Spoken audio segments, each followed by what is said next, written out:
আসসালামু আলাইকুম এভরিওয়ান। আজকে আমরা একটি ট্রান্সফরমেশন অফ সেন্টেন্স করব, যেটা অ্যাফার্মেটিভভাবে আসছে নেগেটিভ করতে হবে, কিন্তু ওটা ওইভাবে নেগেটিভ করা যাবে না, একবারে না বুঝক করা যাবে না। এই ট্রান্সফরমেশন অফ সেন্টেন্সের নেগেটিভ হলো অর্থ একই থাকবে, এটাকে নেগেটিভ করতে হবে। এখানে আছে উই ইট ফুড, এটা একটা কি ভিন্নধর্মী বাক্য। এখন এটাকে আমাকে নেগেটিভ করতে হবে। তাহলে ইটেরও কোনো বিপরীতধর্মী কোনো অর্থ নাই, খাদ্যেরও কোনো বিপরীতধর্মী অর্থ নাই।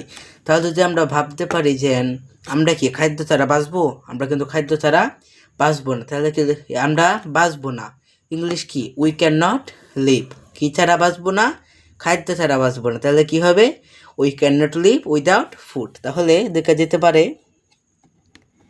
We can not live without food. এটা এর নেগেটিভ বাক্য। এটা অনেক কঠিন, বাক্যটা সহজ, কিন্তু এটা ট্রান্সফরমেশন অফ সেন্টেন্স নেগেটিভ করা কিন্তু অনেক কঠিন। তাহলে আমার পাশে থাকবেন, এরকম মজার ভিডিও পাওয়ার জন্য আমার চ্যানেলটি সাবস্ক্রাইব করে দেবেন প্লিজ।